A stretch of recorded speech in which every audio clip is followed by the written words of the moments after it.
Hey guys, Sean Hammond with PremierGuitar.com. We are in Nashville, Tennessee, Summer NAMM 2018, talking to Dave from Supro Amps. We got Ford playing guitar for us.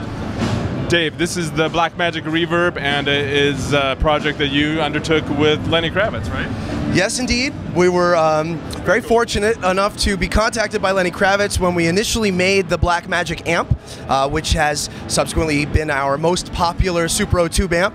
The original Blackmagic is a reproduction of the amp that Jimmy Page put in the Rock and Roll Hall of Fame, and we had a lot of people, including Lenny, ask us to put a reverb on this unit. Now, the original Supro that Page played definitely did not have reverb, and most of those old 50s Supros did not have reverb either because it wasn't invented yet.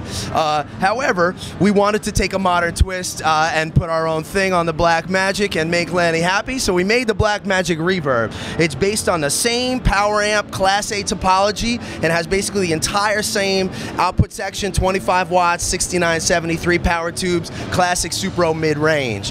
However, the front end of the amp, similar to the original Blackmagic, we have two parallel preamps, but we've goosed this thing and put a little extra gain in both stages. You have the option to plug into input 1 and get both preamps in parallel, or you can plug into input 2 and just get the second preamp. And what did we hear at the beginning? That's just plugged into input 1 with both preamps nearly turned up all the way. You can also use an A-B switch and set those preamps to different levels of gain and foot switch between two different tones. So both channels then feed a two-band tone stack, treble bass, which is the same values as you'd find on our one knob tone control from the original, except that that's a dual gang pot that simultaneously turns the bass down as you turn the treble up and vice versa. We've broken that dual gang pot now into two independent pots to give you treble and bass so that you can get all the sounds from the original by turning the treble and bass knobs in opposite directions, or you can get a whole host of new sounds by turning them in the same direction or in different spots on the control panel. Nice. So sorry to interrupt. Sure. Back to the reverb and Lenny and all that. When he came to you, did he like say, "Oh, I love the reverb in such and such an amp. Can you do something like that?" Or did he just say, "I want this amp to have killer reverb," and kind of leave it to you? He started out with, "I want this amp to have classic spring reverb." That's what he said. Now, I know that Lenny is a really big fan of Blackface, Fender, Deluxes, and Super Reverbs, as am I. And so we have a lot of vintage amps around our shop. But with Supro, if I try to like cop some other thing, it usually doesn't work. But if we really stick to that classic Supro sound and work with the original topology and optimize it to be its own thing, then we've had a lot of success with that. And so we work quite a bit on this, and it's an all-tube driven spring reverb, and we put it together. We went through and shot out a whole host of different reverb pans, reverb driver tubes, makeup gain. How is the reverb fed? Is it fed from one channel or both? We settled on feeding the reverb from both input channels, which then gets summed into the tone stack, and then it flows into that reverb. We use a 6-spring reverb pan. We went with the same reverb pan that's found in our Comet amp, which is another one of our top-selling units. Who makes that? Is that like, it's not Accutronic? Like you always hear Accutronics or whatever. We source our own pan that is made to our own specifications to do our thing that we were chasing. And this then follows to then have output tube tremolo, which is bias modulating the output stage. That's a tube-driven tremolo. Our amps, the whole signal path is all tube, but we upgraded or altered the LFO in this unit to change it from the tremolo found in the standard Blackmagic. You got about double the speed range, as well as a considerable amount of extra depth in the LFO circuit that's creating the tremolo in this amp. So on top of the regular Blackmagic, you get two-band EQ, tube-driven spring reverb, output tube-driven bias modulated tremolo, and to top it all off, we put a master volume in there so that you can get these classic sounds at lower volume levels. Now, the way the Supro tube amp work is that final resistor that feeds the output stage is a 1 meg. So that pot's a 1 meg. When you turn it up all the way, it is the resistor that would normally be in there. So it's basically like eliminating the master volume completely from the circuit. So when it's dimed, it's just like the stock Blackmagic in the output stage, and as you bring it back, you can get it to be nice and quiet.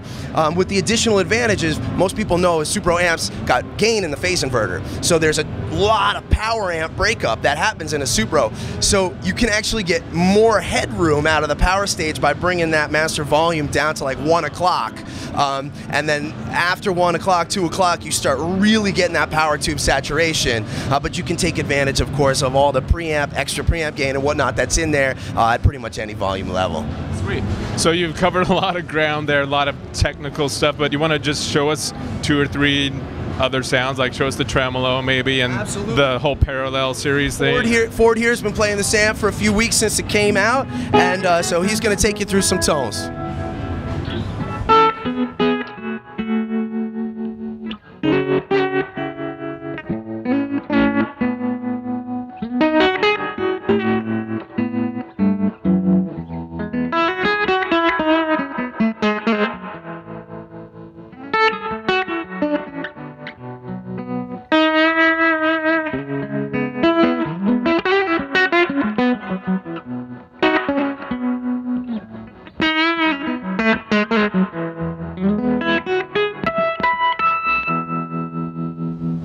Nice. Now you mentioned something about the you know, parallel inputs or series or whatever. Do you want to show us a couple different variations in that area? Sure.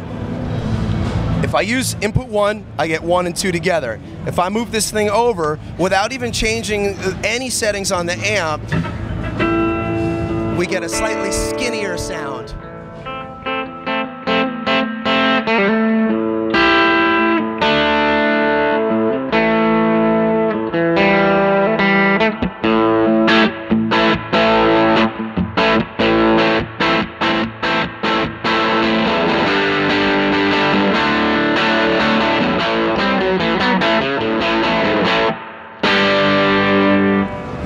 So it's also probably worth mentioning, you're checking out the Blackmagic Reverb head with a 1x12 cabinet under it, but we also make this amplifier as a 1x12 combo, and we make a range of extension cabinets that can be used either with the head or the combo. You can get a 12, you can get a special 1x15 cabinet that we developed, as well as a 2x12 cabinet as well. So a lot of different configurations. I know that Lenny has been working with the single 12 and the 15 underneath it, so 12-inch combo with a 15 extension underneath it. What are the speakers? These speakers are actually totally proprietary. We developed them with Brzezinski when we developed the Blackmagic, and without giving away too much detail, this speaker basically is made up of my favorite elements from all the classic speakers. So we use the magnet that you would find on a Celestion, a big, chunky magnet.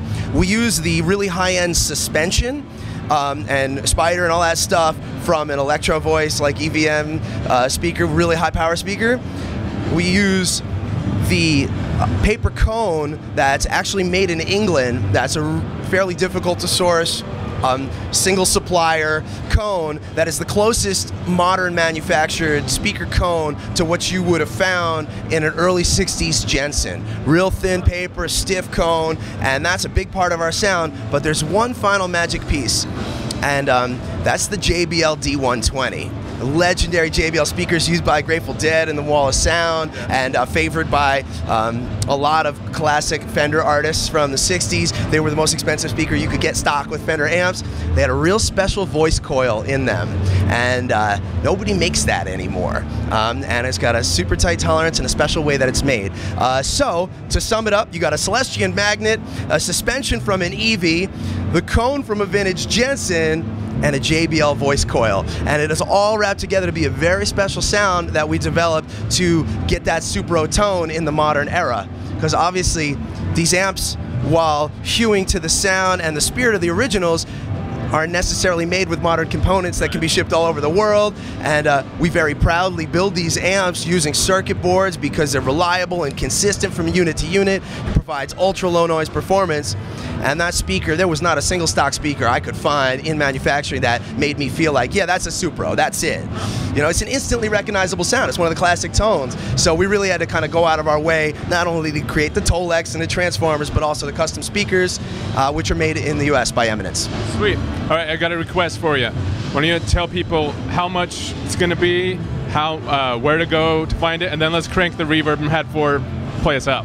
All right, the Supro Blackmagic Reverb is shipping now. It's in dealers all over the world.